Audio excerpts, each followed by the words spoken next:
Muy buenas noches, yo soy David Luis Taje Rojas y hoy vamos a hablar sobre neurofisiología y educación y aprendizaje, para hacerlo más preciso. Para hoy, sábado 13 de febrero del 2021. Hoy vamos a hablar de un tema muy interesante, es la segunda parte, la continuación de lo que es neurofisiología y aprendizaje. Para hacerlo más precisos, vamos a hablar lo que es el sistema nervioso central, para hacerlo más preciso, el sistema nervioso central y lo que es el sistema límbico. ¿Con qué finalidad estamos viendo todos estos temas de manera anatómica? Para poder entender cómo es el funcionamiento del cerebro y con ello saber principalmente el conocimiento y entendimiento de lo que es la neurociencia. Y eso nos va a ayudar para poder conocer los problemas del aprendizaje de nuestros estudiantes. Este curso es dedicado para todos los docentes interesados que quieren aprender exclusivamente los problemas del aprendizaje en nuestros menores. El problema real no es la enseñanza, el problema central es el aprendizaje. La enseñanza exclusivamente eso lo otorga el docente o la docente. El profesor lo va a proporcionar a todos sus estudiantes. El problema no es la enseñanza, no es la transmisión de la información. El problema es la recepción de esa información, es decir, la asimilación, el entendimiento, la conciencia y sobre todo la atención, que el estudiante va a comprender de manera didáctica de acuerdo a lo que quiere tener él en su conocimiento. Es importante todo ello. Por eso se está estudiando en este mes, que esta es la segunda semana de 4, el problema del aprendizaje. Con esto nosotros ya estamos principalmente terminando lo que es la neurofisiología y la próxima semana vamos a hablar en sí los trastornos del aprendizaje, comúnmente conocidos como problemas, pero son trastornos. Y todo ello es necesario saber de manera neuronal o neurofisiológica. ¿Qué quiere decir este término de neurofisiológica? Es decir, cómo es el desarrollo de las neuronas a través de lo que es el cerebro y propiamente dicho todo lo que es el conjunto del encéfalo craneano. Toda esa parte, ese aparato, ese órgano cerebral va a ayudar a que nosotros con conocimiento sepamos y vamos a poder determinar si el estudiante domina una parte o un hemisferio de su cerebro y otro no lo puede dominar o principalmente ampliar su información. Si tú conoces toda esta información, entonces vas a comprender que el estudiante no es tonto, no es ido, sino que el estudiante no desarrolla una parte de su cerebro, la parte.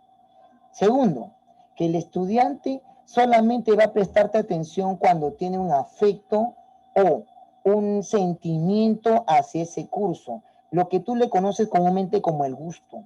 Tercero, que el estudiante tiene que activar sus sentidos e intentar con esos sentidos poder percibir mejor. La percepción es la segunda fase de los sentidos que tú tienes que aprender, profesor, maestro, docente, cualquier interesado en educación, profesor que quiere hacer el cambio educativo a través de estos cursos de capacitación que ayudan mucho para un poco entender la realidad y cambiar la realidad que está sucediendo en nuestro país. Una sociedad donde no le interesan el aprendizaje, donde solamente quieren llevar los cursos y, lo más triste, que solamente quieren pagar por solamente documentos o papeles, o más claro, cartones. Eso no vale. Lo que vale es el conocimiento y tus obras. Y gracias a tus obras, tú vas a poder conocer y entender al estudiante y hacer un cambio en la verdadera educación peruana, que sí lo necesitamos. Bien, pero entonces, dejando de un lado este punto, es importante entonces conocer el desarrollo del aprendizaje en los estudiantes, sí. ¿De qué manera? La manera más adecuada. Primero, transmitir la información a través de tu enseñanza y segundo, cómo el estudiante de manera precisa puede entender, puede captar la información, puede exclusivamente saber si tú estás siendo atendido o más claro, si el estudiante te está escuchando o no te está escuchando. Y todo eso es importante saber, conocer y entender. ¿Cómo? A través del aprendizaje. En otras palabras, para hacerlo más simple y más sencillo, ¿cuál es el problema real? ¿La enseñanza? No, es el aprendizaje. Y justo en estos cursos, en esta segunda semana, que estamos haciendo todo un repaso de lo que vendría a ser para detectar los problemas de aprendizaje, es primero conocer de manera anatómica y funcional el cerebro. Esta segunda clase, ¿no? Que ayer viernes se hizo la primera clase, referente a lo que es el cerebro, es decir, la manera anatómica. Hoy vamos a hablar de la continuación, pero de lo que es solamente el sistema nervioso central, ¿no? Lógico, lo vamos a ampliar, pero ¿con qué finalidad estamos viendo esta relación? ¿Por qué tenemos que separar el cerebro y después el sistema nervioso? Porque ambos son uno solo, pero como es muy extenso el tema, lo hemos fraccionado en dos bloques. Ayer que hablamos del cerebro, ¿no? Nos pueden ustedes observar en la página de Facebook, ahí está colgada la información, o también, y lo que hoy vamos a hablar, sobre el sistema nervioso. ¿Por qué? Porque para determinar y conocer los problemas de aprendizaje, o más claro, científicamente hablando, los trastornos de aprendizaje, primero tenemos que saber del aspecto anatómico y funcional de nuestro cerebro. Bien, entonces comencemos. Vamos con la primera diapositiva. Lo voy a colocar la diapositiva y después voy a explicar paso por paso. Muy buenas noches, María Verástegui. ¿Qué tal? Vamos entonces a comenzar. Buenas noches, profesor. ¿Qué tal? Bienvenida. Muy bien, sí, porque a veces no vienen los profesores, no vienen. Bueno, pues una vez habla la hora y media solo, pero gracias y bienvenida. Gracias, profesor. Entonces, ¿qué es lo que vamos ahora a discutir, analizar? Porque hemos puesto en la imagen, en nuestra diapositiva, a los niños practicando psicomotricidad, ¿no? Que antiguamente le decían educación física o lo que vendría a ser el área motriz, ¿no? O psicomotriz. ¿Por qué? Porque gracias a esta enseñanza que antes de la primaria le llamamos la estimulación temprana, ayuda mucho a desarrollar los sentidos. Los sentidos tú ya los conoces: olfato, tacto, gusto, vista, oído. Pero hasta allí estamos muy bien, porque gracias al silbato del docente o de la docente, gracias al juego de la pelota, pueden ellos tener coordinación. Y eso va a ayudar mucho para que ellos puedan ampliar sus sentidos y desarrollarlos. Cuando ya desarrollan los sentidos, ya se llama percepción, es decir, la segunda fase de los sentidos. La percepción ayuda, porque la percepción reconoce algunos símbolos o algunos sonidos o algunos mensajes que ellos lo pueden observar, escuchar, oler o también principalmente mirar. Vamos a la siguiente entonces. Entonces sí es importante y yo recomiendo, ¿no? Bueno, yo en este caso y todos los profesores del Instituto de Investigaciones en Educación de Lima, más conocido como él, que se practique la psicomotricidad. Pero no en dinámicas, sino la verdadera, pues, el juego de pelota, ¿no? Y en realidad unos 10 o 15 minutos de tu tiempo y los sacas al patio y que ellos practiquen y que tengan el balance y la psicomotricidad. No la competencia, sino la psicomotricidad. ¿Por qué? Porque escucha, y esto sí lo voy a un poco a separar la diapositiva, voy a dejar la diapositiva para explicarlo muy bien. Escucha. A ver, acá tengo a nuestro amigo, Sí, Jean profesor. Piaget. Jean Piaget, ¿no? En este libro muy famoso, El criterio moral del niño, Jean Piaget, ¿pueden ver? Jean Piaget Sí. habla sobre lo que es el juego. Y el juego es importante saberlo y determinarlo. ¿Por qué? Porque gracias al juego, nosotros principalmente vamos a conocer que cómo es el estudiante en realidad. El juego ayuda mucho porque eso va a determinar que el estudiante pueda reconocer, ojo, yo no lo digo yo, nuestro amigo Jean Piaget, porque cuando el suizo hizo sus estudios, especialmente de los estadios, eso lo vimos el mes pasado, pero hay videos que tú lo puedes observar, en esos estadios, él principalmente ve cómo es el desarrollo cognitivo del ser humano, cognitivo. ¿Con qué finalidad? Con la finalidad principalmente que él pueda determinar cómo en realidad puede ser esta función. Y eso ayuda bastante, porque gracias a Jean Piaget podemos determinar cuál es la diferencia de lo que es el juego. Ahora, ¿el juego para qué es importante? Ojo, estoy detallando el juego, porque en el juego tú te vas a dar cuenta en base a las reglas. Si tú le colocas reglas, ahí vas a ver que el estudiante puede respetar las reglas o no. Y ahí vemos su carácter y su temperamento. Eso ayuda, pero eso lo podemos registrar, pero también le tenemos que informar que es un juego. El juego es similar a la guerra, porque siempre va a haber un ganador y un perdedor. Y nosotros tenemos que enseñarlo que debe haber la competitividad, pero el juego limpio. Respetar al otro rival o a la otra persona que está allí. Eso es importante. Por eso el juego ayuda mucho. Y no lo dice Piaget. Piaget ya había leído a Montessori, a la italiana, que ella también ya utilizaba el juego, pero con reglas, darle libertad a los niños, pero una libertad controlada. Sigamos. Está interesante. Vamos a ver. Entonces, en ese caso es necesario determinarlo, saberlo. Y ahora vamos a hablar un punto necesario. Uno más. Aquí viene lo complejo, que ten mucho cuidado. Yo lo voy a explicar de manera minuciosa, pero por favor no te vayas a perder.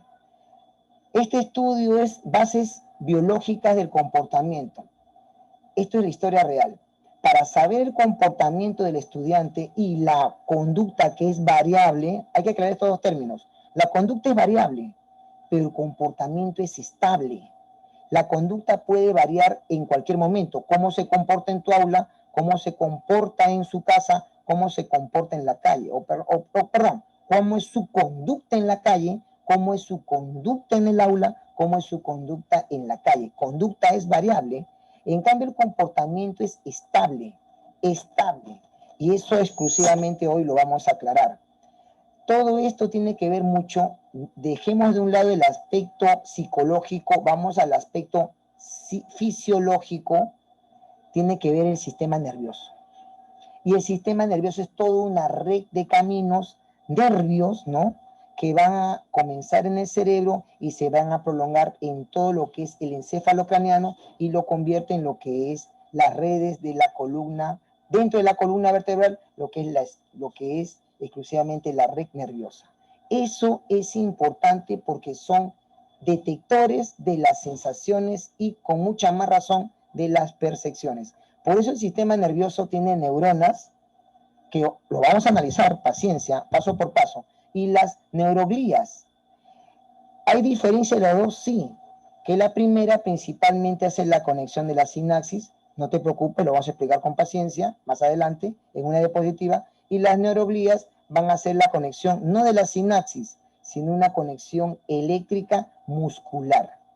Esto es importante porque si el profesor de cualquier especialidad conoce todo esto, va a poder entonces tener la santa paciencia de entender al estudiante por qué no está desarrollando la tarea o no está prestando atención o no te está escuchando o, lo más importante, su conducta, por qué no varía.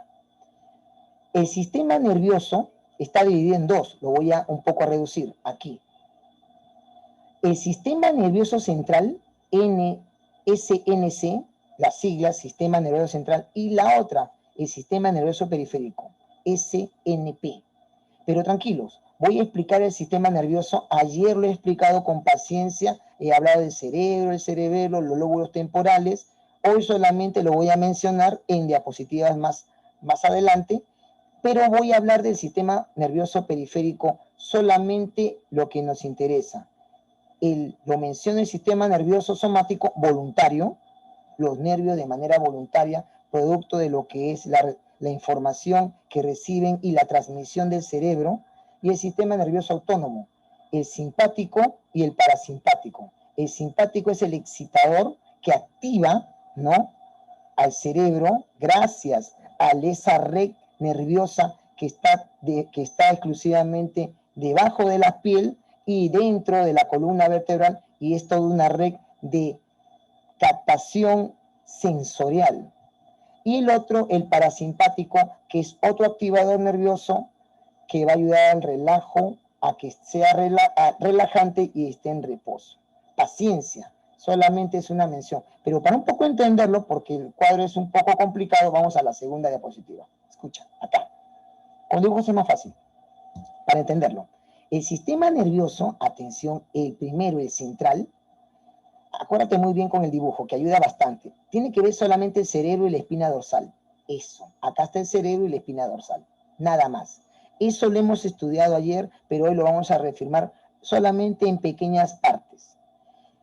Pero hoy vamos a estudiar esa parte porque nos interesa, porque el sistema nervioso capta, recepciona la información auditiva a través de los sentidos, visual, olfativa, lo que es táctil y claro, los demás sentidos. Pero el otro es el sistema nervioso periférico. Mira el gráfico, el dibujo, que son toda una red de nervios, que exclusivamente se dividen en dos.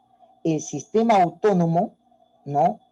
Acá dice autónomo en realidad, para serlo más precisos, comunica los órganos y las glándulas internas. Los órganos con las glándulas internas del cerebro.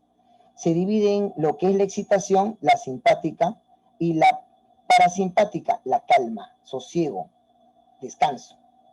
Mientras la otra parte es el sistema nervioso somático, que comunica a todos los órganos sensitivos y los músculos voluntarios. Y eso ayuda, porque el estudiante nos escucha, nos observa, nos puede percibir un perfume o un aroma, agradable o desagradable, y a la vez también puede palpar o tocar. Esa manera es de una manera más precisa lo que es su aprendizaje.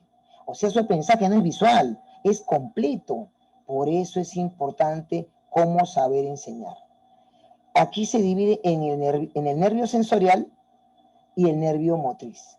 Pero eso luego lo vamos a detallar más adelante poco a poco. Solamente estamos viéndolo de manera gráfica para que tú sepas. Es cierto, es más amplio el sistema periférico, sí, pero en realidad no vamos a hablar de los órganos. Es que el tema no es anatomía pura, solamente nos interesa el aspecto del aprendizaje. Por eso tenemos que saber qué es el sistema nervioso. Pero antes de ello, retiro la diapositiva. Escucha, atención, ¿qué es lo que tienes que tú saber? Nosotros queremos enseñar bien, pero el problema no es la enseñanza. Tú puedes usar todos los métodos de enseñanza y las técnicas de enseñanza. Eso se enseñó en el mes de enero en lo que era pedagogía y educación. Pero tranquilo, están los videos del 4 de enero y los siguientes videos. Ahí tú te puedes actualizar y saber cuál es nuestra idea. La propuesta no es en realidad la enseñanza, es un punto, porque hay un proceso. De acuerdo a la pedagogía, el proceso de enseñanza-aprendizaje.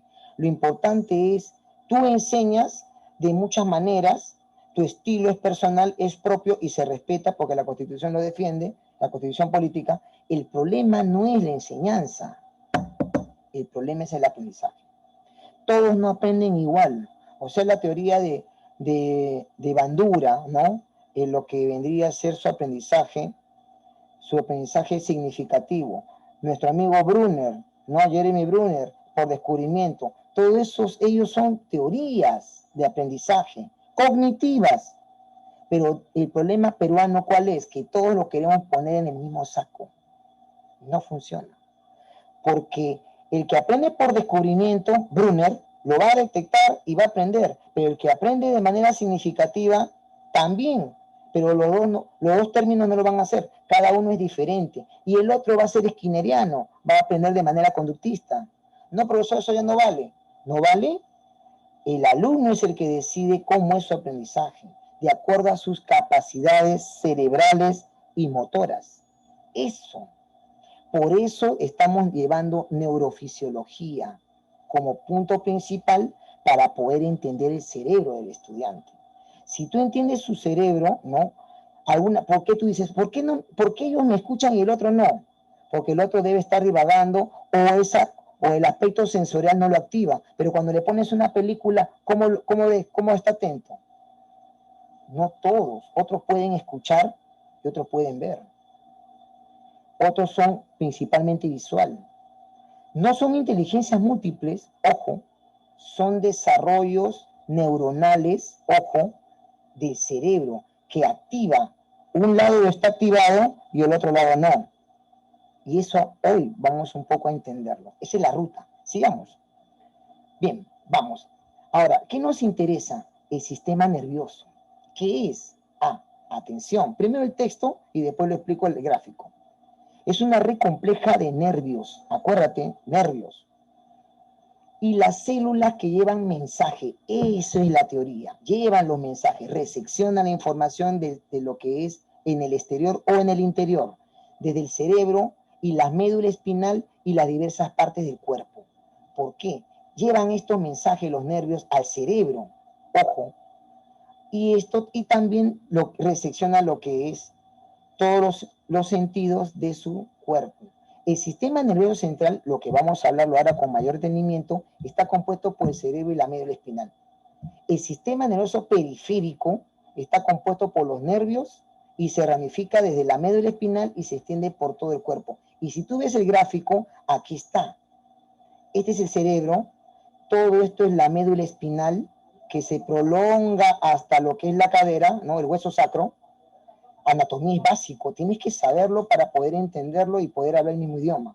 Y lógico, lo que tú ves acá son las redes neuronales.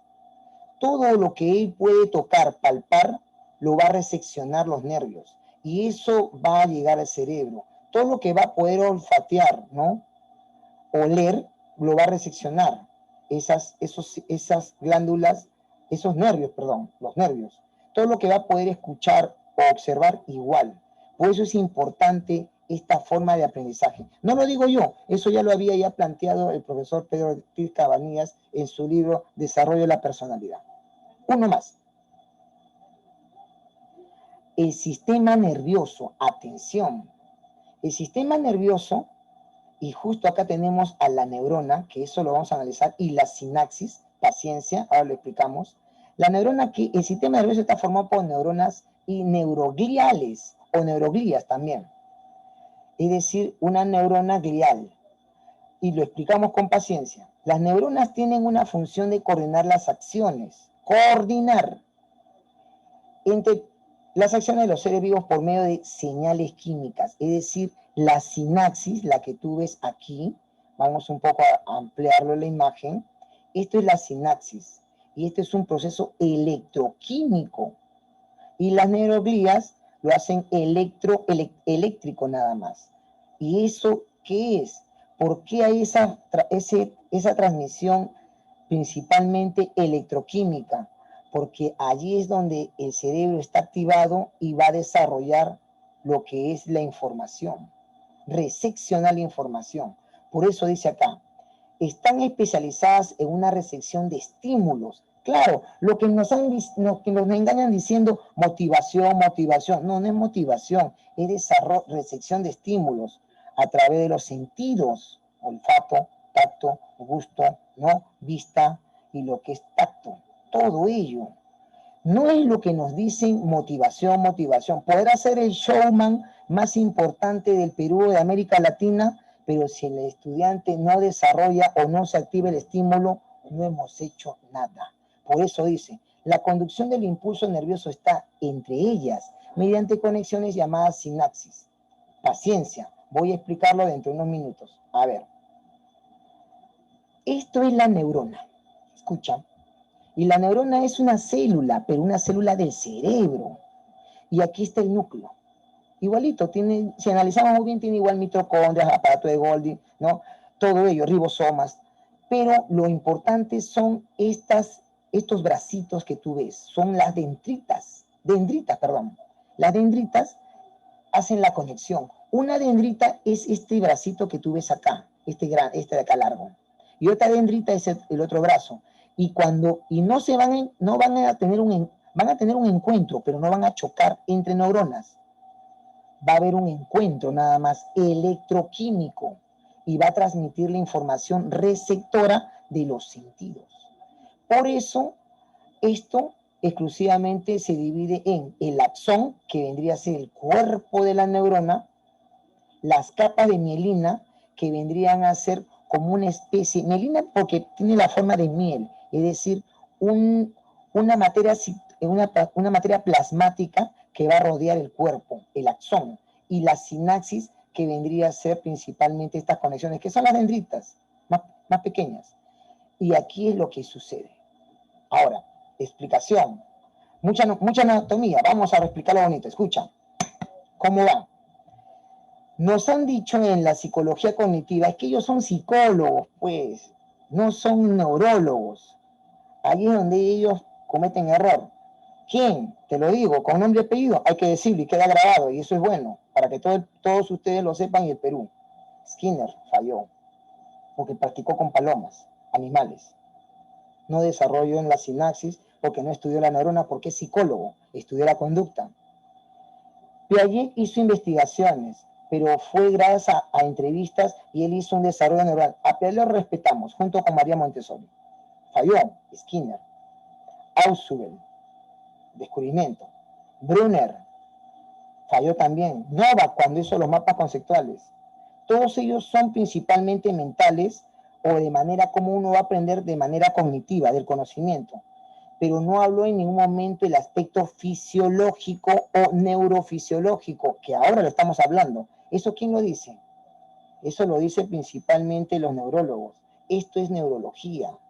Esto es cómo se activa el cerebro a través de conexiones que tú lo conoces como la sinapsis. Digamos, esta mano es una neurona. Va a encontrarse con otra neurona en la corteza cerebral, el cerebro acá. Pero no van a tocarse, va a haber un encuentro. Y ese encuentro electroquímico produce la sinapsis. ¿Y qué es la sinapsis? Es la neurotransmisión de los sentidos. Lo que yo veo pasa al cerebro.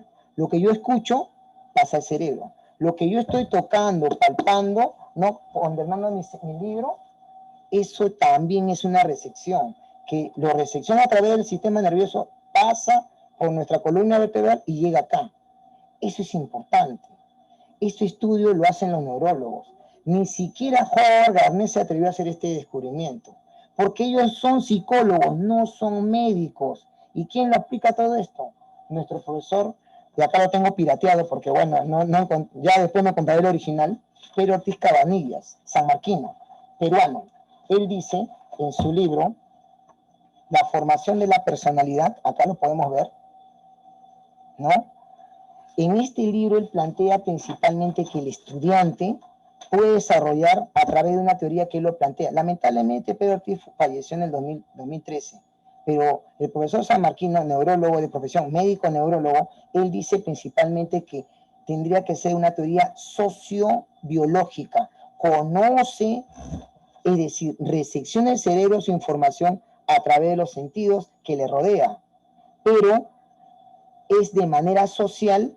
Eso ya lo había dicho Ausubel, ya lo había dicho también Lev Vygotsky, ya lo había dicho también Pestalozzi, pero él como neurólogo dice, es social, pero también es biológico. Y él dice acá, si escucha, acá yo me subrayo, yo he hecho mi chamba, dice acá, escucha, acá, esta parte bonita, dice, el problema relación mente-cerebro es un tema filosófico, pero también científico y psicofisiológico.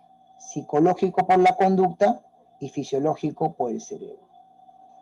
Eso.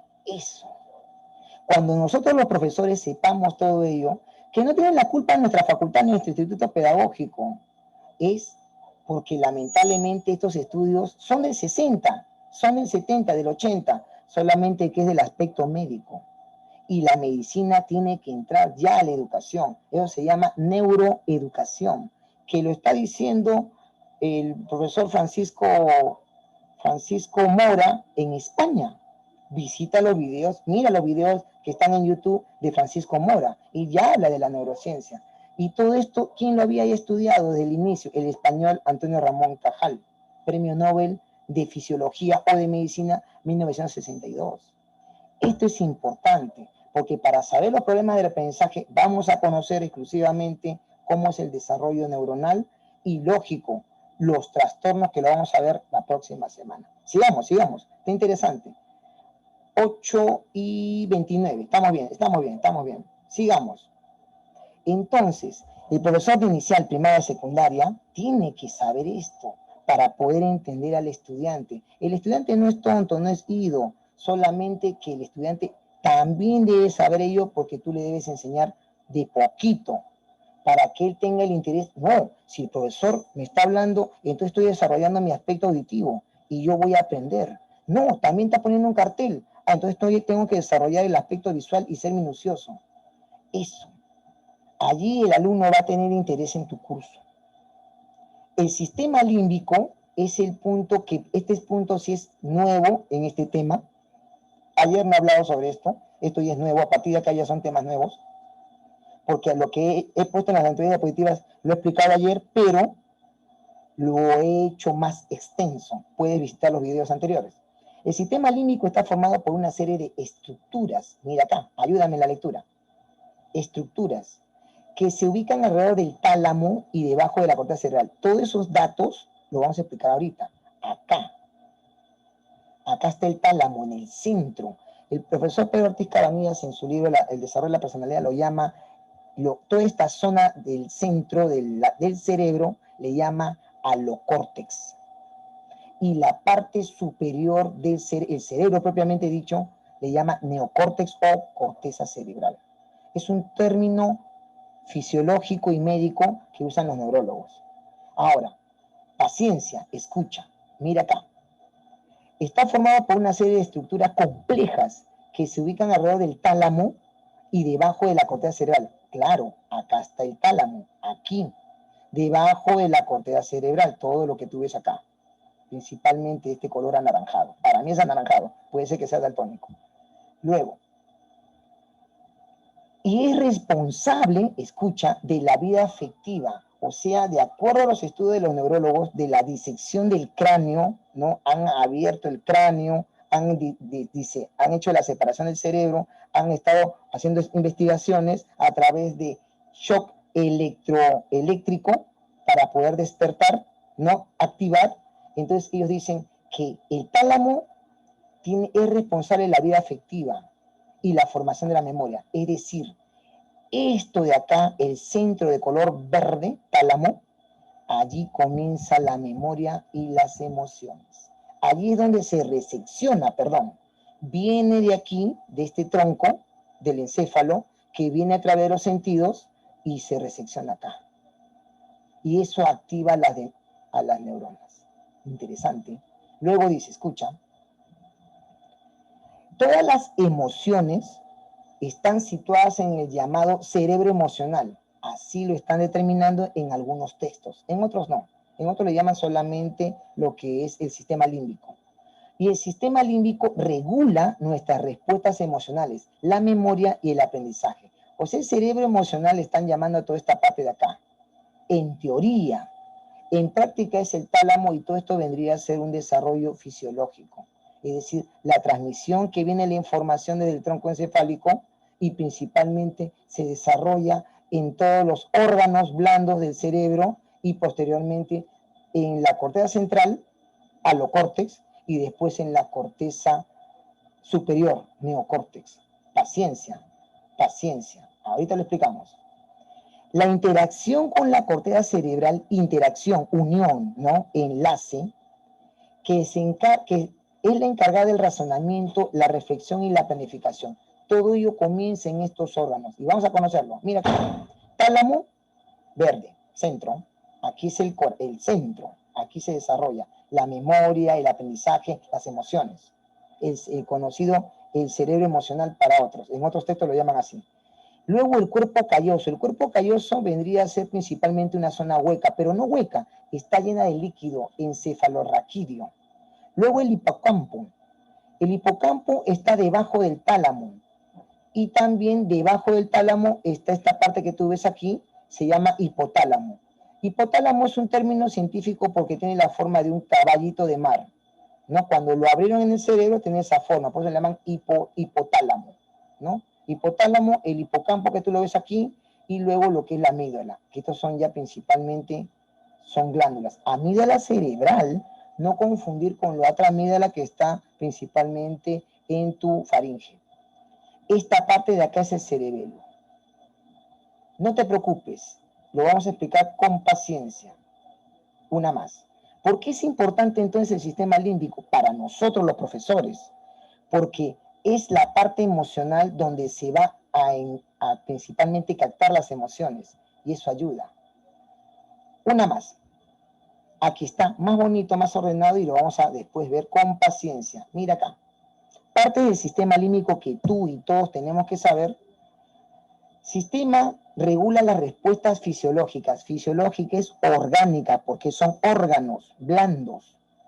Frente al determinado estímulo. Estímulo lo que tú lo conoces como principalmente motivación o interés. Pero el estímulo se desarrolla, ese es un pensamiento de nuestro amigo Skinner, y antes de Skinner Watson, y antes de Watson lo había dicho nuestro amigo Pavlov, Iván Pavlov, con el famoso perro de Pavlov, el estímulo y respuesta. El estímulo se activa y dice, en él se encuentran los instintos humanos. El estímulo y el instinto va relacionado, es una respuesta fisiológica.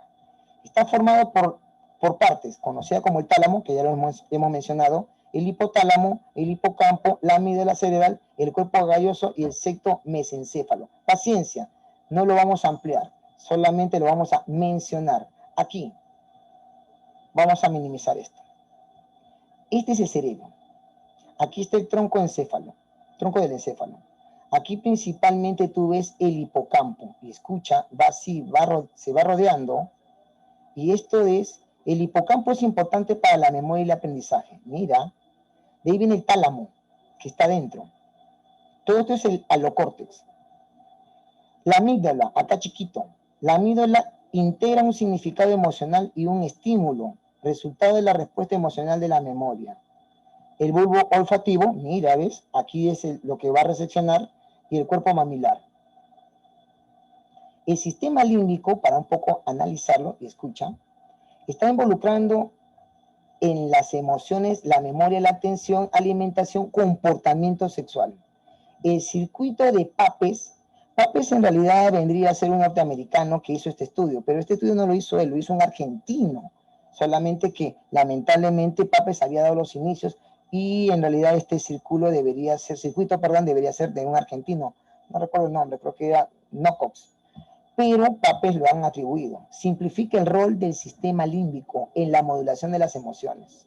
El circuito Papez, como el miedo, ansiedad, tristeza, felicidad, placer sexual, confianza, intimidad. Escucha, tic, un consejo. El daño bilateral de los lóbulos temporales mediales incluye el hipocampo, resulta una amnesia anterógrada. Y el círculo Papez viene así, que principalmente comienza aquí. El núcleo del interior del tálamo pasa a lo que es el giro cingulado. El giro cingulado está acá, pues, toda esta parte de acá. Todo esto es lo que es el cerebelo. Pero lo ponen aquí porque va de esta manera en círculo. Por eso lo ponen en círculo. Así va, núcleo, giro cingulado, hipocampo. Acá está el hipocampo. Acá lo encontraste. 1, y va así, 2. Luego dice, el hipocampo, el cuerpo mamilar, y aquí lo encontraste. Por eso se llama círculo de Papez, pues. Es un círculo. Y luego regresa al tálamo. Todo eso son conexiones nerviosas. En este caso no es nerviosa, sino glándulas, conexiones glandulares, y esto va a desarrollar principalmente el cerebro. Una más. Pero antes de ello, retiramos la diapositiva. Escucha. Lo importante es conocer anatómicamente todo ello. ¿Por qué? Y eso ya lo habíamos dicho la semana pasada, pero lo vamos a repetir ahora. Y mañana domingo, para los que van a estar en el domingo, lo vamos a ampliar mucho más. Vamos a comenzar desde... Recuerda muy bien, lo dividimos así. El horario de viernes y sábado son para los que están viernes y sábado, pero por X y Z motivos, algunos no pueden, porque algunos lamentablemente, pues, por conectividad no pueden, o por problemas personales, pero lo bueno es que quedan grabados para ellos. Y los domingos principalmente es para los que han optado por ese horario, y es el resumen de las dos clases. Es decir, la clase el domingo de mañana es el resumen de las dos clases, del viernes y el sábado. Es un resumen chiquitito para los del domingo. Y los del sábado, viernes y sábado son dos clases, que por eso yo tengo esa posibilidad de expandir los temas. Por eso este tema, con el tema del día de ayer, lo voy a fusionar en una diapositiva, y eso lo explico mañana de manera integrada. Pero, volvamos a nuestro caso. ¿Por qué el profesor tiene que saber de manera anatómica esto? Ya se había dicho en videos anteriores y la semana pasada. Lo que tú conoces como alma, aquí no entra. No existe. Cuidado.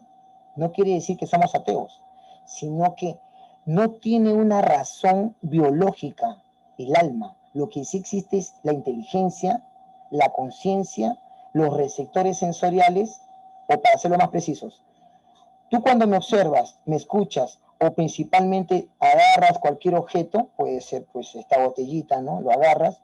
Esto, al momento que yo agarro, lo estoy percibiendo, va de frente a los sentidos. Y esto va a través de los conductos que son las redes nerviosas, y esto llega aquí, a través del encéfalo, llega al cerebro y va a llegar al cerebro, aquí. Pasa por las amígdalas que están en el interior y se van a distribuir al cerebro para que lo recepcione. Y eso ayuda, porque principalmente el estudiante al atendernos activa una parte del cerebro y la otra no. Entonces, no es que sea tonto oído, no, sino que no lo ha desarrollado. Por eso cuando en la primera imagen coloqué a los niñitos que están con su pelota y tú sácalos un momento al patio, usa tu silbato, ese sonido del silbato estás activando el oído. Cuando tú le dices, vamos con la pelota, hagan bota la pelota, y están viendo la coordinación, el aspecto sensorial, el equilibrio, todo eso ayuda. Eso es fisiológico, lo estamos demostrando de manera fisiológica, pero ¿sabes quién ya lo había dicho? Agárrate. Ya lo había dicho Montessori, la italiana, psiquiatra y médico. Ya lo había dicho también Lev Vygotsky en lo que es el aspecto sociocultural. Nunca lo dijo esto Piaget, nunca lo dijo tampoco Skinner, nunca lo dijo Alberto Bandura, nunca. Esto es importante, esto rompe. Inclusive la metacognición no lo está incluyendo acá. Esto es neuroeducación, que es importante que tú lo sepas. Vamos, sigamos. Una más. Ahora, dejando de un lado este punto que es necesario que tú sepas y todos los profesores interesados, vamos a hablar sobre lo que es el circuito PAPES. El circuito PAPES comienza con un estímulo emocional. Se presenta. Este llega directamente al tálamo. Acá está. Aquí chiquitito. ¿Dónde está el tálamo? A ver, déjame ver. Acá está. Hipocampo, cuerpo mamilar, núcleo anterior del tálamo. Acá. Vamos a ampliarlo. Acá está. Núcleo anterior del tálamo. Aquí. En el centro. El tálamo es importante. Y dice, escucha. Cuando comienza un estímulo emocional, estímulo, no motivación, se presenta, llega directamente al tálamo, donde va al hipotálamo. Aquí está el tálamo, y luego se va lo que tú conoces como el hipotálamo. Minimizo la imagen, donde está nuestro amigo, y acá está, aquí, toda esta parte de acá. ¿Te das cuenta? Va como un círculo. Luego dice, escucha. Es decir, las sensaciones se convierten en percepciones. Claro, lo que había dicho. Y después voy a explicar con un ejemplo que lo he repetido en varias semanas, pero lo vamos a explicar ahorita porque es necesario. Pensamientos y recuerdos. Eso sucede en el tálamo y va al hipotálamo. Utilice el poder de la música. Escucha para los niños, los estudiantes, los jóvenes, tú, profesor, profesora. Para que desarrolles muy bien el estímulo emocional, no es motivación que nos han engañado los psicólogos. El estímulo emocional se puede usar el poder de la música, ya sea tocando un instrumento, escuchando la radio, la música, incrementando el ritmo. Esto va a ayudar a incrementar el ritmo cardíaco.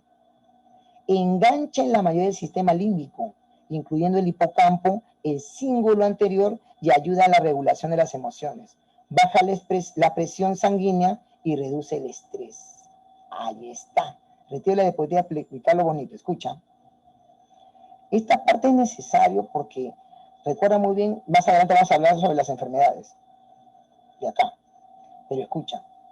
Cuando tú te vas a... Este es un ejemplo que lo estoy repitiendo y lo voy a ya patentar ya, porque sí me salió así por obra y gracia del razonamiento. Tú te vas al mercado, ya. Pasas por sección comida, ya. Y entonces vas con tu hijo, con tu sobrino, ¿no? Tú ya eres adulto y conoces, pues. Pero otros no. Entonces pasas por la sección de comida y empiezas a oler. El oler y empiezas a oler lo que es el olor del aderezo. Se escuchas y están ahí, la cebolla, todo eso, echándole la cebolita, aderezo. Pero después, ese olor aquí lo convierte en percepción del olfato. Es decir, lo has sentido por el olfato, por la nariz, el olor, pero después pasa a convertirse en olfato. ¿Cómo? Cuando tú dices, ese aderezo es exclusivamente para el escabeche, o ese aderezo es para el arroz con pollo. Y el otro te pregunta, oye, ¿y tú cómo sabes? Porque yo estoy en la cocina y yo conozco el aderezo y el olor. Cuando tú ya reconoces todo eso, se llama percepción. Una cosa es oler y otra cosa es olfatear. Una cosa es ver, ¿no? Y otra cosa es mirar. Otra cosa es oír y otra cosa es escuchar. Eso se le tiene que enseñar. No interesa, por eso le dejamos al de biología. Manan, no. Tú, yo, todos, que queremos que el estudiante aprenda. Porque ellos no saben y vienen a aprender. Y es importante. Porque cuando tú le dices, profesor, pero si usted es matemática, ¿por qué me habla de esto? Porque yo quiero que tú aprendas. Profesor, pero si usted es de historia, ¿por qué usted lo dice eso? Porque yo quiero que aprendas. Porque yo quiero que active una parte de tu cerebro y desarrolles. Así tienes que aprender. Entonces ellos van a ver, entonces, ¿pero por qué? Porque la educación no es psicoeducativa, es neuroeducación, es fisiológico, anatómico, educativo. Ese término antiguo que nos decían biopsicosocial ya fue, es más neuroeducativo.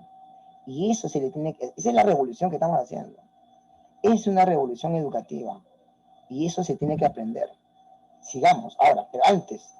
Ahora, ¿por qué es importante? Porque cuando recepciona a través de los sentidos y lo convierte en percepción el estudiante, o el adulto, o el joven, o el niño, ya todo eso ya reconoce la información. Y al reconocer, lo convierte en una información muy propia de él, y eso, si él quiere, lo almacena, lo retiene. Eso se llama memoria. Lo puede aceptar o lo puede rechazar. Si lo acepta es porque ha tenido un afecto hacia esa información, lo que nosotros le decimos gusto. Me gusta este curso o no me gusta este curso. Hay un afecto, ¿no? Hacia ese tema, a esa recepción informativa, lo que tú le llamas conocimiento, a esa información. Pero ahí es donde se almacena y a la vez se convierte en inteligencia y lo más importante, se convierte en conciencia. Eso. La idea, tú te preguntas, ¿y qué es la conciencia? Es principalmente cuando una persona acepta la información, lo entiende, lo comprende y dice que me sirve o no me sirve. Es entrar en conciencia. Lo que los chicos no llegan, pues, a ese nivel. Se le tiene que enseñar. Tú le enseñas, yo le enseño. Todos nosotros, o el profesor de verdad interesado, le tiene que enseñar. Sigamos. Vamos a hablar de otro punto interesantísimo. Escucha. Vamos por acá. Una más. El sistema nervioso. Esto sí, solamente lo estoy mencionando, nada más. El sistema nervioso es uno de los sistemas más importantes y complejos del cuerpo humano. Tiene múltiples funciones, sí. Todas ellas procesan toda la información. Olvídate de conocimiento. Primero es información y después esa información se convierte en conocimiento a través de la memoria y a través de lo que es la inteligencia. Y dice que proviene tanto al interior del cuerpo como del entorno interior del cuerpo, cuando siente el dolor interno de un órgano, cuando hay sudoración, cuando hay frío, eso lo percibe. Y también del entorno, cuando lo observa, cuando lo escucha, cuando lo palpa, con el fin de regular el funcionamiento de los demás órganos y sistemas. Por eso está acá. El encéfalo, y voy a aumentar la imagen, el encéfalo es la unión del cerebro, la médula espinal y el cerebelo. Paciencia, hay videos, pero mañana con las clases del domingo lo voy a explicar bonito. Te invito a que lo mires. La médula espinal y el encéfalo es toda esta unión, cerebro y lo que es el tronco del encéfalo. Todo eso es el sistema nervioso central, acuérdate. Y lo que tú ves, estas redes, ¿no? Toda esta maraña de rutas y conexiones, es el sistema nervioso periférico, que va a unir el sistema nervioso del encéfalo hacia lo que vendría a ser los órganos. Se va a lo que son los ganglios del cerebro y lo que son los nervios. Todo eso. ¿Eso tú lo habías visto antes? Sí, lo habías visto acá. Retrocedo. 1, 2, 3, 4, 5, 6.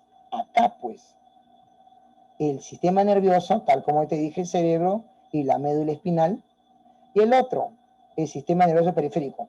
No es el cerebro ni la médula, sino todas las conductos nerviosos o conexiones nerviosas. Interesante. Sigamos. Avanzo. Ahora, pero faltó. Sí, una más. Aquí. El sistema nervioso central, que lo vamos a estudiar de manera minuciosa hoy. Y esto es el resumen del resumen que he hecho el día de ayer, y está bien porque es necesario resumirlo. Así aprendemos también a través del resumen. ¿Qué es el sistema nervioso central? Está formado por el encéfalo, la médula espinal, donde se encuentra protegido por 3 membranas conocidas como las meninges. Aquí está.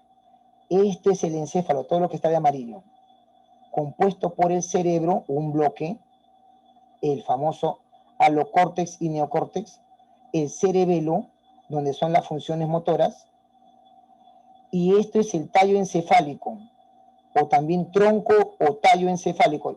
Yo lo he encontrado como tronco, pero en otros textos dicen tallo. No hay ningún problema, es capricho del que ha redactado o capricho del médico neurólogo. Se divide en 3 bloques: mesencéfalo, puente baróleo y el bulbo raquídeo. Son 3 partes que se analizan paso por paso y dentro de ello hay glándulas.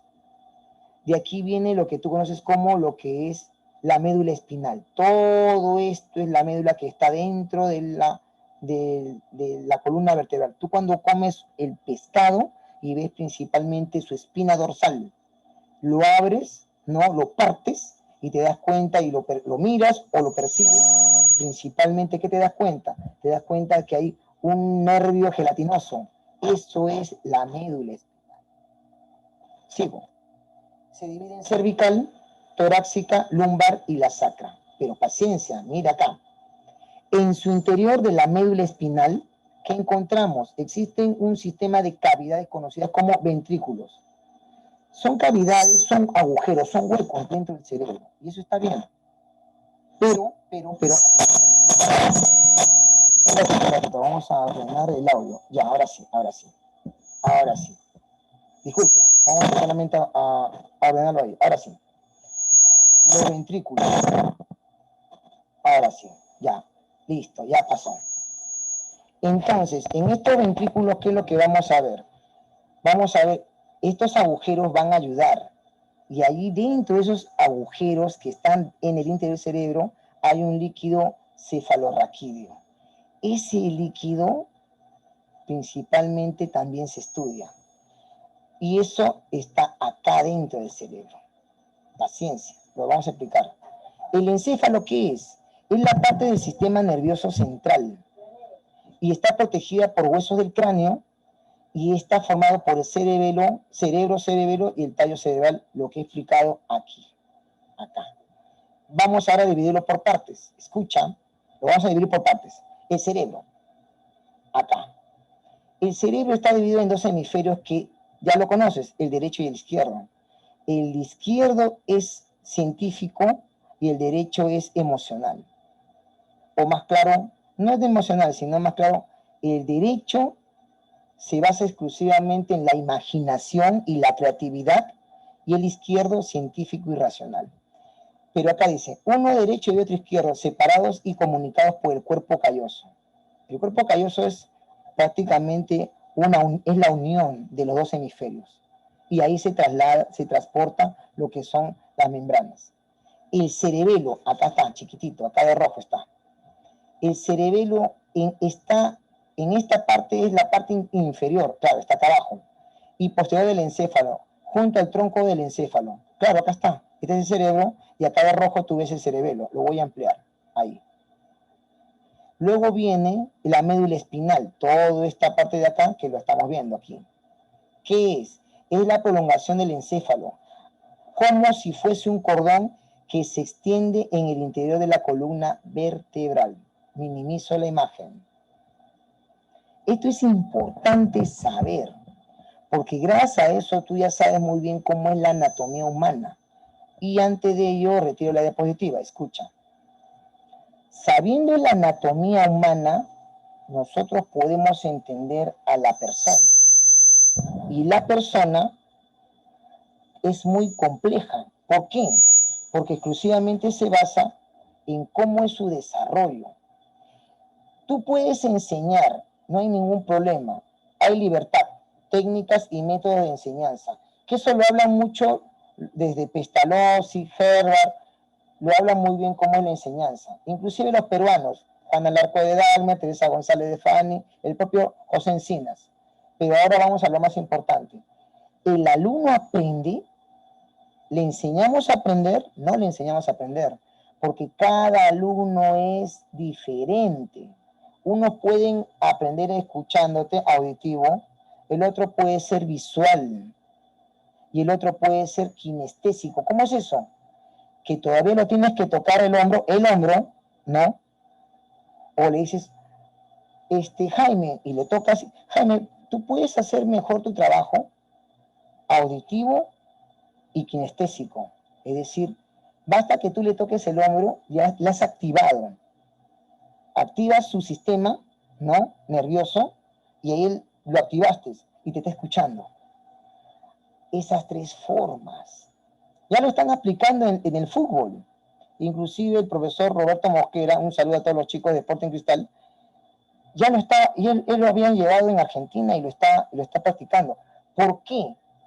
Porque la neurociencia entra al fútbol y también entra la educación, solamente que el profesor lamentablemente no lo hace porque el ministerio nos satura con tanta información y solamente nos basamos a llenar pizarra o cumplir contenidos. No. Nuestra reforma del Instituto de Investigaciones Educativas, más conocido como IEL, nosotros somos parte de la reforma educativa. Queremos hacer la reforma de dos maneras. Eso ya lo he dicho en otros videos, pero lo tengo que repetir. La primera es la reforma interna dentro del Magisterio Nacional, con profesores que quieran hacer el cambio. Y la segunda, externa, con los profesores privados que ellos quieren cambiar la educación y que el alumno aprenda bien. ¿Cómo?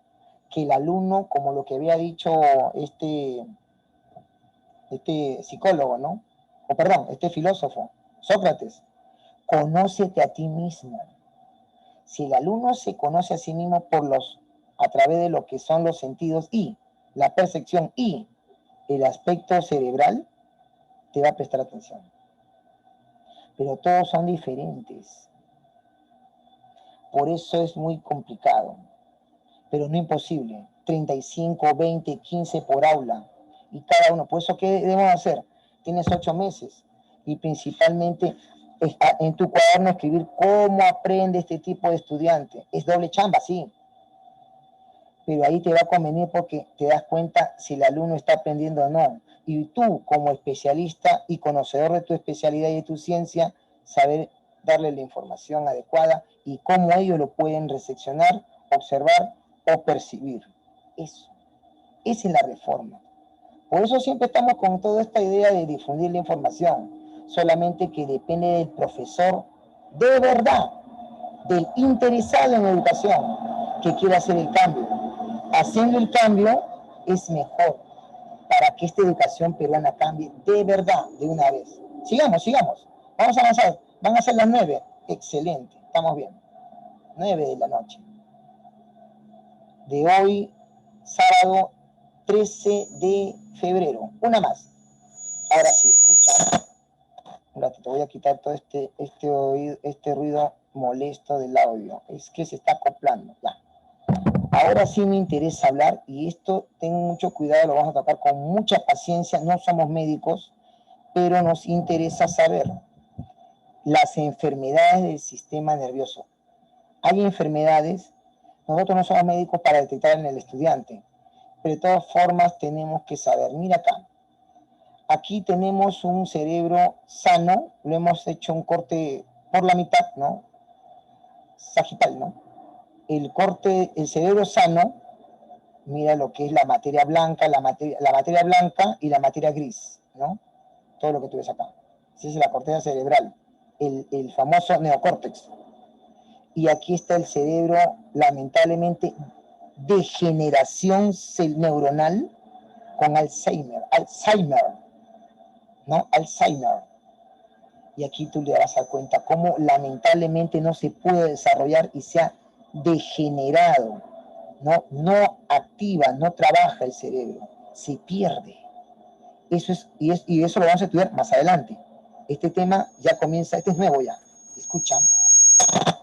1, 2. Enfermedades del sistema nervioso. Mira acá. Puede ser de muchas maneras y tú tienes que saber. ¿Por qué? Porque no eres médico, pero tienes que tener conocimientos. Y lógico, también es recomendable que el alumno lo sepa y los padres de familia con mucha más razón. Infecciosas, producidas por bacterias, virus o parásitos. Infección. Estas son la meningitis y el absceso cerebral. 2. Hereditarias. Afectan el funcionamiento del sistema nervioso. Hereditarias. Eso lamentablemente no podemos hacer nada porque ya está en el ADN. Tercera, C. Degenerativas. Incluye la enfermedad del Parkinson y la enfermedad del Alzheimer. Degenerativa, es decir, el cerebro ya no desarrolla, sino ya no empieza a desarrollar su neurona y se degenera la neurona. No funciona por muchos factores. Vasculares, atención. La afección de los vasos sanguíneos puede provocar daños cerebrales si éstas permanecen sin recibir aporte de oxígeno. Por eso es importante la respiración, ¿no? Escucha. Aquí entra la embolia cerebral, ¿no? Que no permite la sangre pasar por la arteria, y el infarto cerebral, que produce el derrame cerebral. Y el otro es la desmielización. Te habíamos dicho que en el axón, en el cuerpo de la neurona, hay una mielina. Es como una especie de estado plasmático, como lo que es la clara del huevo. No la llama la clara, así. Y eso se produce porque es una afección en la vaina de la mielina, el cuerpo, que rodea los axones que parten de las neuronas. Eso es importante saberlo. Ahora, la pregunta es, ¿pero me interesa? Sí. ¿Le interesa al alumno? También. Y escucha, retiro la diapositiva. No eres médico neurólogo, pero eres informador, informante, educador, pedagogo. ¿Qué es el pedagogo? Para hacerlo más preciso, ya lo habíamos dicho. El pedagogo es la persona que conoce el método y la técnica para poder enseñar. Enseñar. El educador es la persona que forma al ser humano, la vida. Al final todo eso es información que tú lo llamas enseñanza. Yo hoy te estoy enseñando, estoy dando información. Ahora, el otro problema es cuando ustedes que están detrás del monitor o el otro lado, ¿no? Por estas vías de la internet, ¿no? O esta fibra óptica, cómo principalmente lo reseccionan, visual, auditiva, ¿no? Y si les interesa o no, ahí viene lo que es el afecto, ¿no? Si esto es necesario o no es necesario. Bueno, como somos conocedores y nos interesa la educación, la formación de la persona, sí nos interesa. Porque tenemos que informar, porque el alumno puede ser de que al no desarrollar las neuronas, al no activar su cerebro, al no trabajarlos, aquí viene lo que no desarrolla la memoria, no hay retención de información. O sea, todo esto es un proceso que comienza desde la estimulación temprana, la educación inicial, importante, muy importante, la primaria, que ahí es donde se deforma, degenera o no se trabaja bien, por falta de reglas, de disciplina y de orden. Y la secundaria ni hablar, Ave María Purísima. Otro día ya hablamos de la tragedia de la educación. Pero si nosotros ponemos disciplina, orden, reglas, como la regla de fútbol, ¿no? Entonces el alumno va a entender. Y si le explicamos esta manera de cómo es el proceso, profesor, pero yo soy de arte, tengo que explicarlo, pero ¿quieres enseñar? Sí, quiero enseñar. Entonces el alumno tiene que saber eso. O si no le dices, a ver, ¿qué es la neurona? Nadie sabe. ¿Qué es la corteza? ¿Qué es el neocortes, el alocortes? ¿Qué es el tálamo, hipotálamo? No saben. Entonces, allí dices, ¿no saben eso? Ya, muchachos, media horita. Para diapositivas, para tu gigantografía. Profesor, pero usted enseña arte. Sí, pero para que ustedes sepan arte tienen que primero despertar sus sentidos, despertar la percepción, conocer su cerebro, activar sus neuronas. Si no estoy perdiendo mi tiempo, media hora, una hora. Así le explicas. No, que el ministerio no me permite. Entonces el ministerio está mal, pues. Pero si siempre está mal el ministerio desde que se fundó, cuando San Martín lo fundó el 6 de julio de 1822, ya estaba mal, pues, porque plagió de lo que es la escuela lancasteriana. Mal, pues. Tú eres el que vas a cambiar el país. No, nosotros, interesados en la educación. Hasta inclusive yo me estoy atreviendo ya a explicar esto a los padres de familia. Porque si el profesor no quiere, entonces el padre de familia, pues, que está interesado. Y tú y yo, que somos padres de familia, nos interesa por el bien de nuestros hijos. Sigamos. Una más. El otro punto que me interesa atención es la enfermedad neurodegenerativa del Alzheimer. Escucha. Primero acá. Es una que se presenta la pérdida de la función cerebral. Atención, pérdida de la función cerebral. Y la función del cerebro es importante porque es la neurotransmisión de la información. Con ciertas enfermedades es la forma más común de demencia. ¿Por qué demencia? No es locura, sino que pierde conocimiento, pierde también realidad, ¿no? La realidad, y pierde principalmente la información. Eso es demencia. No es locura. La locura es prácticamente cuando carece de razón. La demencia es falta de información, pérdida de la memoria y lo más importante, el pensamiento. Pues acá dice, afecta la memoria, el pensamiento y el comportamiento. Cuando están los tres, es demencia. Acuérdate de esa palabra y utilízalo en tu lenguaje. Cuando pierde la memoria, pierde el pensamiento y pierde el comportamiento, es decir, cómo era él, y cambia su conducta, y es demencia. Los síntomas aparecen primero antes de los 60 años. Cuidado. La enfermedad puede ser por la aparición temprana y es lamentablemente hereditaria, ADN. El ADN del papá, de la mamá, del abuelo, de la abuela. La aparición tardía se presenta en personas después de los 60 años en adelante. ¿Y qué es lo que tú tienes que explicarle al menor? Aquí. El tamaño del cerebro sano, tú lo ves así. Este es el borde. Este borde, voy a ampliarlo un poquito más. Acá. Este borde es el cerebro sano. El borde, aquí va. Y lo que tú ves pequeño, encogida, es el cerebro con la enfermedad de Alzheimer. No te preocupes que estos agujeros es normal, porque son los ventrículos. Aquí hay líquido encefalorraquídeo. Tranquilo, es normal. Pero mira cómo se ha cambiado el cerebro. Se ha degenerado la célula del cerebro que tú lo conoces y yo lo conozco como neurona. Y mira, ahora vamos a verlo.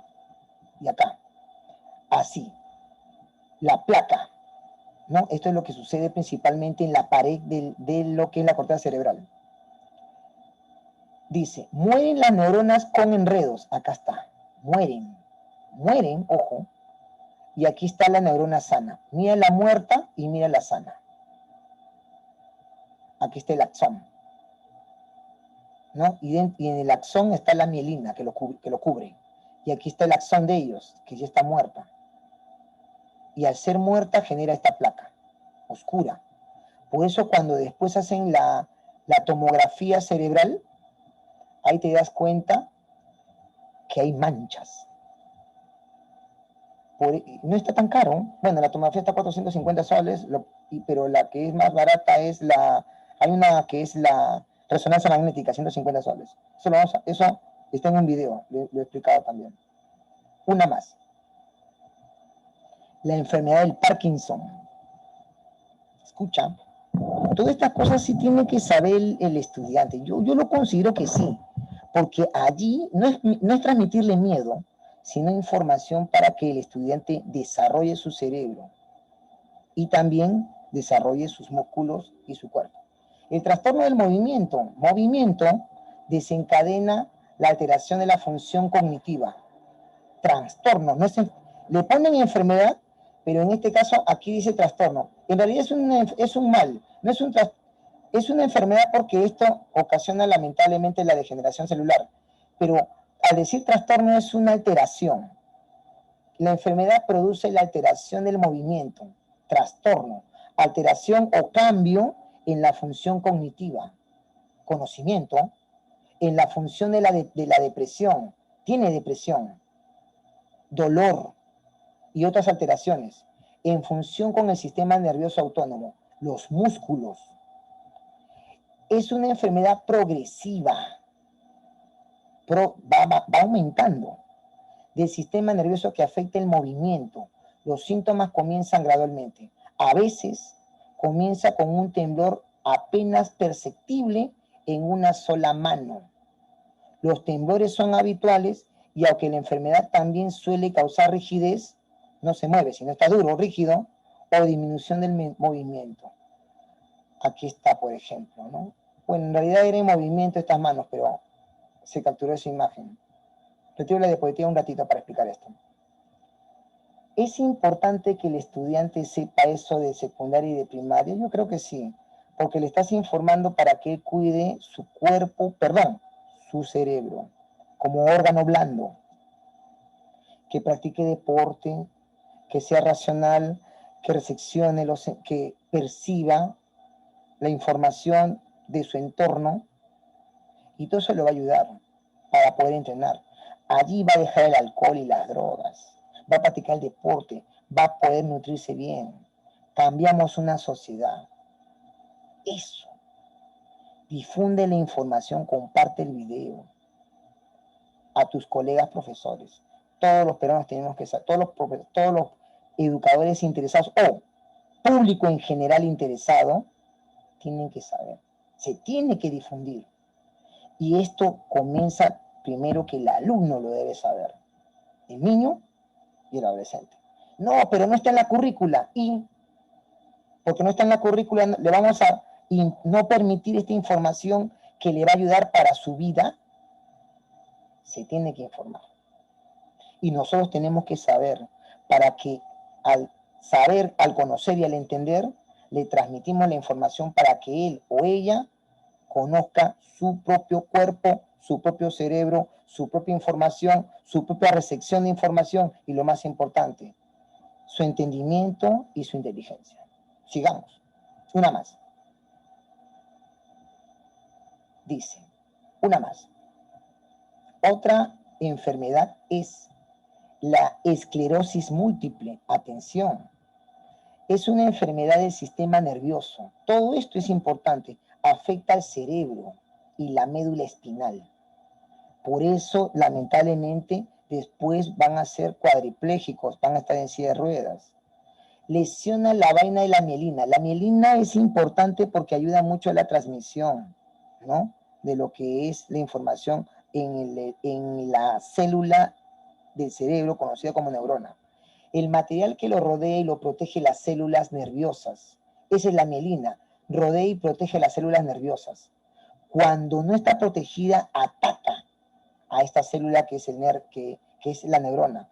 La lesión hace más lento o bloquea los mensajes entre el cerebro y el cuerpo. La lesión, conduciendo a los síntomas de esclerosis múltiple, es decir, todo el cuerpo. La esclerosis múltiple afecta a las mujeres que a los hombres, más a las mujeres que a los hombres. Suele comenzar entre los 20 y los 40 años. Ojo, la enfermedad es leve, pero algunas personas pierden la capacidad para escribir, hablar o caminar. Por eso en esta información acá lo ves. Escucha, mira el dibujo. Lo leo para ti. El sistema nervioso central, el cerebro y la médula. Acá está, el cerebro, cerebelo y la médula. Listo. La vaina de la mielina es todo esto, lo que tú ves como cilindro. Es un cilindro. Y este cilindro envuelve el nervio del axón. Y cuando lamentablemente ataca, podría ser una infección, una bacteria, un virus, ataca, principalmente esta mielina lo va a degradar. Y dice, en múltiples esclerosis, la vaina de la mielina, que es la membrana protectora que envuelve todo el axón, este es el axón, en una célula nerviosa se destruye con la inflamación y la cicatrización. Y eso genera lo que es la esclerosis múltiple. Lamentablemente, todavía los neurólogos científicos norteamericanos, europeos y asiáticos no han descubierto la causa. Hay muchas enfermedades degenerativas que no sabemos la causa. Una más. Aquí es la enfermedad de Huntington. Atención. La enfermedad de Huntington es una afección heredada, se hereda lamentablemente, en la que las neuronas se degeneran, pierden, ¿no? Ya no trabajan con el transcurso del tiempo. Comienza a los 30 o 40 años de edad, provoca la aparición progresiva de síntomas psiquiátricos, ¿no? Mentales. Y los síntomas relacionados con el pensamiento y el movimiento, todo eso es cognitivo, conocimiento. No existe cura, lamentablemente, pero los fármacos y la fisioterapia y la terapia conversacional pueden controlar los síntomas. ¿Esta terapia conversacional qué es? Retiro la diapositiva un ratito para explicarlo. Escucha. La terapia conversacional es una terapia, ¿no? Un trabajo donde el psicólogo empieza a hablar con la paciente, a hablar y dialogar, conversar, y él le guía, lo encamina. No es psicoanálisis, no confundir lo que dice Sigmund Freud. Sigmund Freud tenía la idea de que estudiar la conciencia y la mente a través de una terapia llamada el psicoanálisis, donde le cuentas toda la información y especialmente la niñez. Bueno, pseudociencia, no es científico. Pero hay muchas ideas que tú tienes que saber. Los aprendizajes que hemos estudiado es necesario difundirlos, pero antes de ello, te voy a explicar cómo va la idea. Para saber cómo es esto del aprendizaje, se ha investigado exclusivamente desde 1879 en el primer laboratorio experimental de Lenzing en Alemania. Wilhelm Wundt hace estudios fisiológicos, es decir, a través de los órganos. Y principalmente ingresa la psicología al mundo de la medicina o al mundo de la fisiología de los órganos. Lamentablemente se pierde ese estudio y no se continúa. Lo continúa Alemania con la Gestalt, pero se pierde porque en Estados Unidos ya Watson y Sondheim empiezan a hablar del conductismo, y el conductismo hizo mucho daño. Ayuda sí, pero perjudicó porque el experimento de Watson con el pequeño Albert o el experimento de Sondheim con un gato, o después más adelante en el 60 Skinner con la paloma, la box, Skinner box, no es bueno. Eso es aprendizaje. Y no te olvides, antes de Skinner estaba nuestro amigo, el premio Nobel de Fisiología, Iván Pavlov, que es médico y ayudó mucho a lo que son los estímulos. ¡Estímulos! Ya después, ya el conductismo y más adelante, la segunda fase del aprendizaje, llamado aprendizaje cognitivo, distorsionaron. Comienza con Piaget, biólogo, pero lo distorsiona Alberto Bandura, aprendizaje por imitación, lo distorsiona nuestro amigo Ausubel, el significativo, y lo distorsiona Jeremy Brunner, aprendizaje por descubrimiento. Luego viene la metacognición, que es más allá del conocimiento, pero todo eso es filosofía. Pero cuando ya llega la neurociencia en el 60, rama de la medicina, y nosotros creemos que el psicólogo nos va a ayudar, no nos va a ayudar, no puede, no tiene las herramientas, nos ayuda el neurólogo, aquí. Y entonces ahí comienza la neuroeducación, que eso es importante para el aprendizaje. Y nosotros como peruanos y peruanas tenemos que difundir esta información. Está mal lo que hace el ministerio. Está creyendo las ideas que está haciendo exclusivamente la UNESCO y la ONU. Está fallando, pues. Está fallando por no investigar. Y hay estudios ya. El peruano Pedro Ortiz Cabanillas ya lo estaba diciendo en la formación de la personalidad. Y ojo, es importante. Por eso vamos a analizar el último punto, que es la epilepsia. Mira acá, atención, epilepsia. El último punto. Pero antes de eso, acá está. Antes, para terminar, de la enfermedad de Huntington. Movimientos involuntarios. Afecta la zona de los ganglios basales del cerebro. Se va al alocórtex, al centro del cerebro. Mira, ganglios. ¿Qué son los ganglios? Ahí en los ganglios que está el tálamo, el hipotálamo, ¿no? Todo ello. El hipocampo, todo ello. Y terminamos con la epilepsia. Escuchan. La epilepsia es un trastorno en el que se interrumpe la actividad, ojo, la actividad de las células nerviosas. En el cerebro, ojo, lo que provoca convulsiones.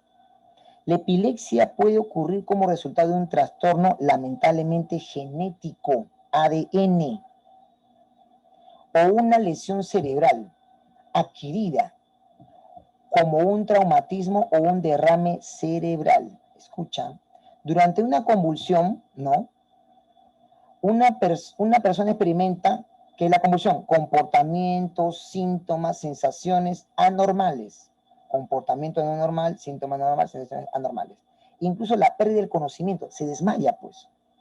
Y hay pocos síntomas entre convulsiones.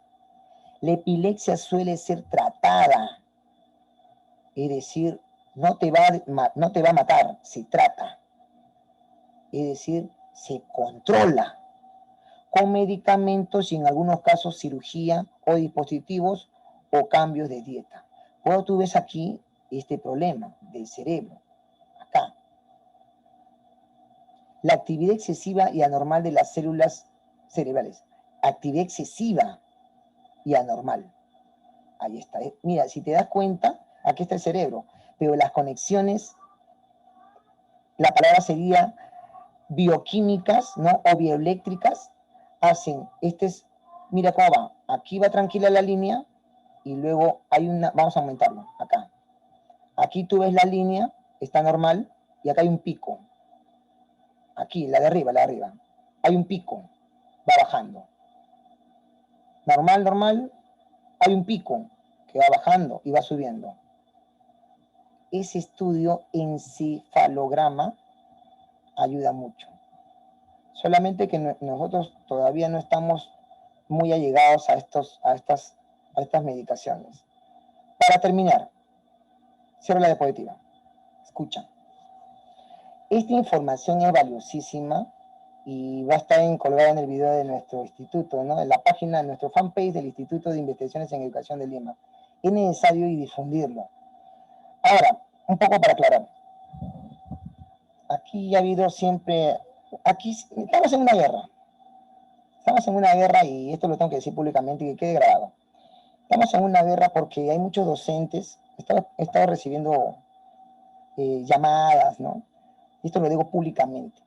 Estoy recibiendo llamadas de otros institutos, UGELes, coordinadores de UGELes, de universidades, pseudo-universidades, y dicen de que yo no puedo dar estos cursos, de que quién me lo avala, qué universidad, qué resolución de la UGEL. Eso es falso. El decreto legislativo de Fujimori, el 882, la ley de la privatización educativa, me permite a mí, ¿no? Y junto con todos los colegas docentes del Instituto de Investigaciones en Educación de Lima, hacer investigaciones y poder tener un centro de capacitación que se llama el CERCE. Centro de Capacitación, la sigla del CERCE es el Centro el Centro de Responsabilidad Social Educativa. Centro de Responsabilidad Social Educativa, nosotros, el CERCE. El instituto tiene su centro de capacitación para todas las personas que quieran aprender educación de manera interesada. Y yo sé que me estás escuchando, especialmente coordinadores de UGELES, ¿no? Directores de UGELES de todo del sur y del norte del país. No nos vas a amedrentar. Nosotros queremos trabajar por el Perú. Y ya te hemos investigado y te vamos a denunciar. Y vamos a denunciar públicamente que ustedes están haciendo una mafia muy corrupta, donde están vendiendo certificados. He estado recibiendo toda esta semana personas que quieren comprar certificados. Acá no vendemos certificados. Acá te enseñamos y a las personas le damos su certificado como debe ser.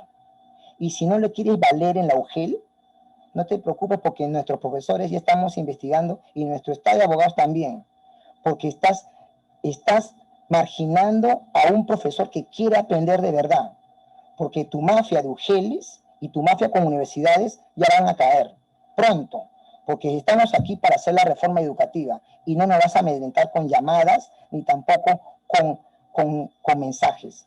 Vamos a seguir trabajando y vamos a terminar nuestros cursos en junio y después vamos a renovar nuestros cursos y vamos a hacer un programa educativo interdiario para hacer estas denuncias, porque no nos vas a ganar. Profesor nombrado o contratado, yo te invito a esta reforma. Vamos a trabajar para cambiar la educación y vamos a denunciar a estos sinvergüenzas que quieren apoderarse con la educación. Ganan dinero de la UGEL, ganan dinero del ministerio y quieren capturar y tener los cursos, los diplomados. No, señores, no lo vamos a permitir. Dejando de un lado este impasse que yo quiero que tú, profesor, aprendas y entiendas a reclamar tu derecho, porque yo sé que tú quieres cambiar la educación. Esta información es necesaria. Y esto yo lo voy a repetir siempre. La educación va a cambiar, no por ellos, porque ellos no quieren cambiar, ellos quieren lucrarse. Tú y yo y nosotros, los interesados, vamos a cambiar la educación. Espero que te haya servido esta información, compártelo y especialmente saludo a todos nuestros estudiantes y algunos que lamentablemente no han podido por cuestiones de conectividad y a la vez también por situación económica. Un saludo a Brigitte Araujo Marrujo, a María Elena Díaz Torres, a Soledad Tineo García, a Freddy Sánchez Pari, a Yesenia Gonzueta Madueño, a Karen Isla Vigilio y a María Verástegui Rosas, que está con nosotros. Un abrazo muy fuerte, conmigo será hasta una próxima. Cuídate, un abrazo. Chao, chao. No, profesor. Gracias, gracias. Muchas gracias a ti.